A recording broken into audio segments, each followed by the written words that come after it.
हरतालिका तीज का पूजन व्रत कुंवारी कन्या कर सकती है, शादी होने के बाद भी नारी कर सकती है। अंतिम अवस्था तक प्राण छूटे तब तक हरतालिका तीज का व्रत नहीं छोड़ना चाहिए।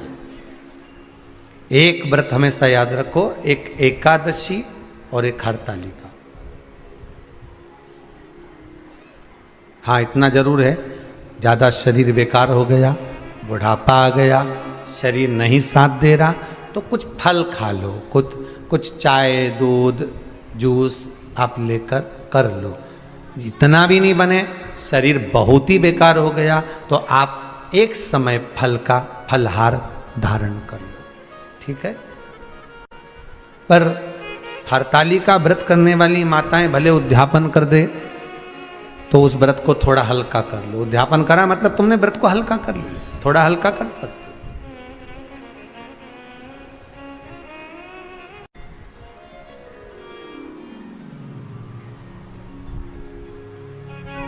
हरतालिका तीज का जो व्रत का उद्यापन करते हैं उसमें 5 चीज रखते हैं ना, 5 कपड़े स्त्री के, 5 कपड़े पुरुष के, 5 तरह का अनाज, 5 तरह का फलहार, 5 तरह का फल।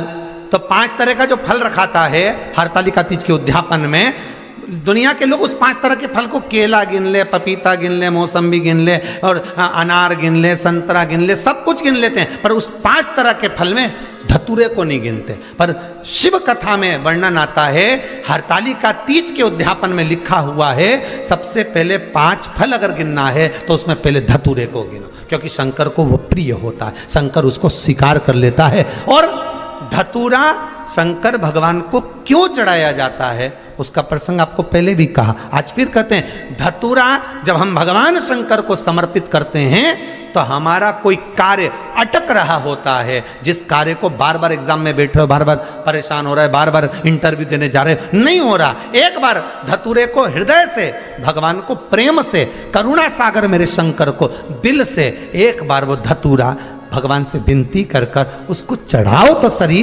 भगवान तुम्हारा कार्य सफल कर देगा। पर दिल से चढ़ाना, हृदय। हरतालिका तीज की पूजन करने वाले को चाहिए कि बालू का, मिट्टी का शिवलिंग बनाना चाहिए। फुलेरा जो बनाया गया है ऊपर शंकर जी के ऊपर लटकाने के लिए, टांगने के लिए, उसके नीचे शिव पार्वती गणेश जी की सुंदर बालू की मूर्ति बना लेना चाहिए, पार्थिव लिंग का निर्माण कर लेना चाहिए। शिव की आराधना करना चाहिए।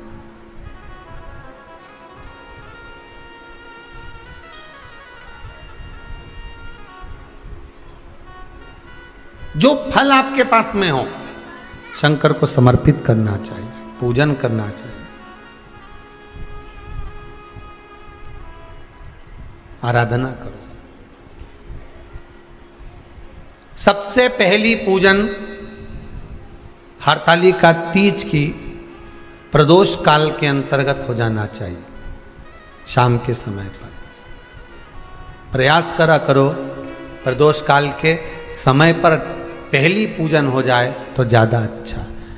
पर लोगों की आदत रहती है कि 8 बजे तक, 8:30 बजे तक, 9 बजे तक पहली पूजन करें, फिर दूसरी आराम से, फिर तीसरी, फिर आराम से, फिर चौथी। तो ऐसा सब अपने अपने हिसाब से। पर शास्त्र रीति कहती है कि प्रदोष का जो समय होता है, प्रदोष काल जो होता है, शाम का जो समय होता है, उस समय पर हरतालिका तीज की पहली पूजन हो, जिससे आपका स्मरण चित्त शंकर भगवान में उस घड़ी, उस पल, उस क्षण में आप शिव के हो जाएं और शंकर आपका हो जाए। हाँ, अगर किसी के आने में देरी हो,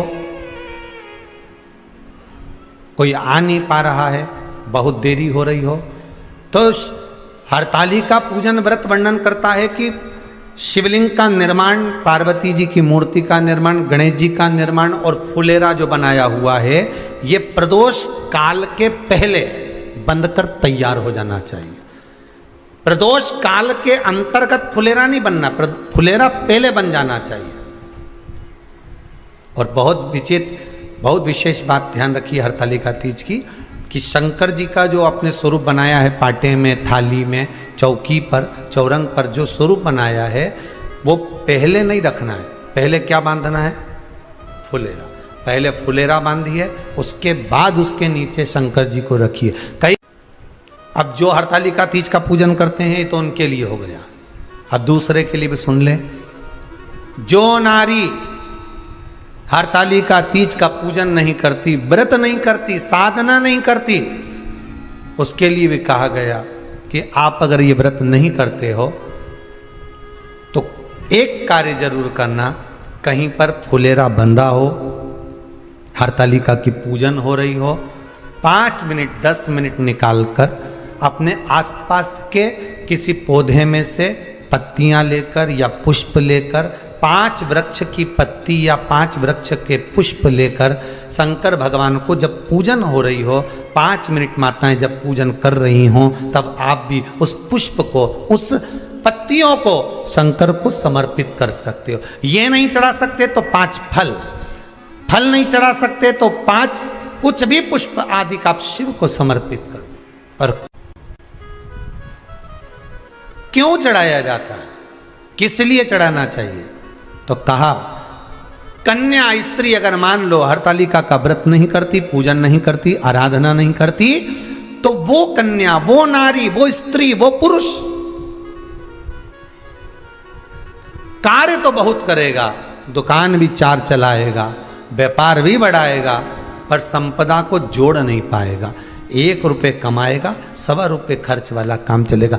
हस्त नक्षत्र में जो तृतीया पड़ती है, हस्त नक्षत्र के अंतर्गत जो तृतीया का महत्व कहा गया है, वो संपदा को बढ़ाती है, मनोकामना को पूर्ण करती है। इस नक्षत्र के अंतर्गत जो तृतीया आती है वो मनोकामना को पूर्ण कर कर चली जाती है। इसलिए शिव की आराधना के लिए प्रथम माने हस्त नक्षत्र में किया गया दान, हस्त नक्षत्र के अंतर्गत तृतीया के दिन किया गया पुण्य, हस्त नक्षत्र में तृतीया के दिन किया गया श्रृंगार, हस्त नक्षत्र में तृतीया के दिन करा गया अपना सुंदर सिंदूरा, भगवान का आनंद, 5 तरह के वस्त्र, 5 तरह के स्त्री के वस्त्र, पुरुष के वस्त्र, 5 तरह का फल, 5 तरह का अनाज, ब्राह्मण को बुलाकर ब्राह्मणी के साथ आप या तो ब्राह्मण से उद्यापन करवाएं या फिर आप स्वयं भी करते हैं तो शिव को समर्पित करके ब्राह्मण और ब्राह्मणी को भोजन कराकर वो भाग प्रदान करें।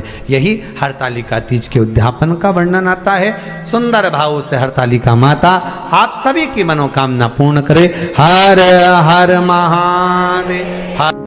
थोड़ा ध्यान लगाकर सुनना, हरतालिका तीज शिव महापुराण की कथा ही नहीं है। आप जो तीज करते हो, हरियाली करो चाहे सातुड़ी करो, उस तीज की महत्वता क्या है, इस हिंगोली की शिव महापुराण की कथा में अपने को समझना है कि उसकी मूल तत्वता, उसकी महत्वता है क्या, उसका महत्व क्या है।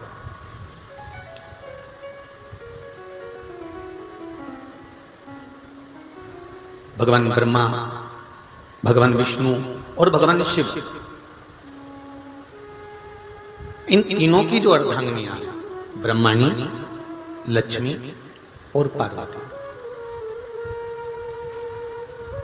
इन तीनों ने तप कर कर, साधना कर कर ब्रह्मदेव को, भगवान विष्णु को और भगवान शंकर को प्राप्त किया। और तीनों ने प्राप्त कर कर तीनों देवताओं से वर मांगा कि वर हमको ऐसा दीजिए कि हमारे तप साधना का फल नारी को तीज के दिन प्राप्त हो जाए। अब देखिए जरा, एक ही व्रत से, एक ही उपवास से उसको संपूर्ण तप साधना का फल प्राप्त हो रहा है, संपूर्ण तप साधना का फल उसको मिल रहा है मात्र एक व्रत से। केवल एक व्रत कर रहे हैं, संपूर्ण तप साधना का फल उसको प्राप्त हो रहा है। ऐसा कोई व्रत, ऐसी कोई साधना, ऐसा कोई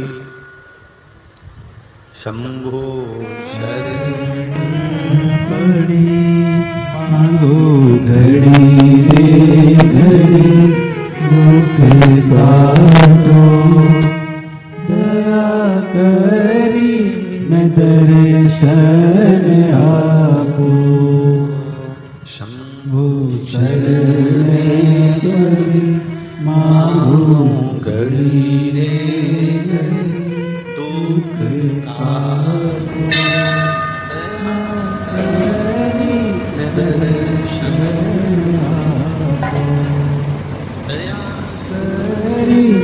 दर्शन आपको। तो ब्रह्माणी ने ब्रह्मदेव से मांगा, लक्ष्मी जी ने भगवान विष्णु से मांगा, पार्वती जी ने भगवान शिव से मांगा कि ऐसा वर दे दीजिए जिस वर से एक ही व्रत करने से संपूर्ण फल की प्राप्ति हो जाए, संपूर्ण फल मिल जाए। ऐसा एक व्रत का फल दे दीजिए, मात्र एक व्रत का। अब देखिए, हरियाली तीज करने वाली माताएं थोड़ा ध्यान से सुनना।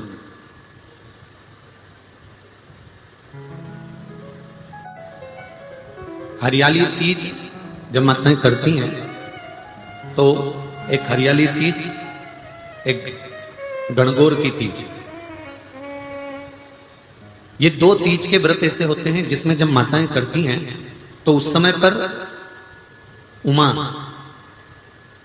ब्रह्माणी और लक्ष्मी, इन तीनों की आराधना का फल उसको केवल एक व्रत से प्राप्त हो जाता है। अब देखिए दूसरा सातुड़ी तीज।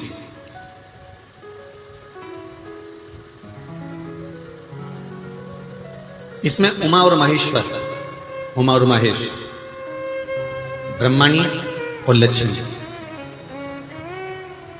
इन चार के व्रत तप का फल एक साथ सातुड़ी तीज के दिन प्राप्त हो जाता। अब एक आती है हरतालिका तीज। आप लोग करते हो हरतालिका? यहाँ लोग करते कि नहीं करते? करते हैं यहाँ पे हरतालिका? कौन कौन करता है? जरा हाथ उठाओ तो जरा। अरे सभी करते हो, रखो रखो, बहुत बढ़िया, बहुत अच्छी बात। एक आती है हरतालिका तीज। इस तीज का व्रत माता पार्वती बेल वृक्ष के आनंद के साथ में फुलेरा बनाकर करती है, और जिसमें इस हरतालिका में माता पार्वती जी के जितने जन्म पहले हुए हैं, माता पार्वती का जन्म तो 52वें नंबर का, 52 नंबर पे माता पार्वती का जन्म है। इससे पहले तो माता के 51 जन्म पहले हो चुके, 51 जन्म माता पार्वती का पहले हो चुके। तो वो जितने जन्म माता पार्वती पूर्व में ले चुकी हैं, ब्रह्माणी जितनी बार ब्रह्मदेव के साथ में विराजमान हो चुकी हैं, इंद्राणी जितनी बार इंद्र के साथ विराजमान हो चुकी हैं, और लक्ष्मी चाहे वो राधा के रूप में हो, चाहे वो रुक्मणी के रूप में हो, चाहे वो सतभामा के रूप में हो, चाहे वो यमुना के रूप में हो, चाहे वो गंगा के रूप में हो, जितनी बार माता लक्ष्मी ने रूप धारण करे हैं वो सब रूप में, और माता पार्वती अपने सारे रूप में, ब्रह्माणी अपने सारे रूप में, लक्ष्मी अपने सारे रूप में इस हड़तालिका तीज के व्रत को करने के लिए आतुर रहती हैं। और इस व्रत को कर कर एक दिन में ही संपूर्ण विश्व का जितना तप है, साधना है, उपवास है, सबका फल एक साथ एकत्रित कर लेती हैं केवल एक व्रत में, हड़तालिका तीज। अब एक बात ध्यान से सुनिएगा, सारे व्रत, आपका अगर स्वास्थ्य खराब हो गया तो आप व्रत छोड़ सकते हो। जितने भी व्रत आप लोग कर रहे हैं पूर्व के, सोमवार, मंगलवार, एकादशी, छठ, पंचमी, चतुर्थी, अगर आपका स्वास्थ्य खराब है तो आप उस व्रत को छोड़ सकते हो, सारे व्रत को छोड़ सकते हो। पर तीज का जो व्रत होता है, हरतालिका जो व्रत होता है, ये व्रत एक बार लेने के बाद जब प्राण छूटते हैं तभी ये व्रत समाप्त होता है, अन्यथा बीच में ये व्रत समाप्त नहीं। ये व्रत समाप्त होता ही नहीं। अगर शरीर से नहीं बनता कि अब हमारी अवस्था हो गई, अब शरीर से नहीं बन रहा है, तो भले एक पहर की पूजन कर कर, एक पहर का नियम धारण कर कर, एक पहर का स्मरण कर कर, एक पहर का पूजन व्रत धारण करो, और उसके बाद में भले आप थोड़ा सा जो भी आपको लेना है वो कर लो, पर इस व्रत को करना ही पड़ता है। इस व्रत का नियम ही यही है। इस व्रत पार्वती मैं तुम्हें प्राप्त हुआ हूं, यह हरतालिका तीज के व्रत का फल है। शिव जी कहते हैं पार्वती जो नारी हरतालिका तीज के व्रत का स्मरण करती है, फुलेरा जो बांधा जाता है उसमें 5 माला से ज्यादा माला लटकना चाहिए, 5 से कम नहीं। कितनी?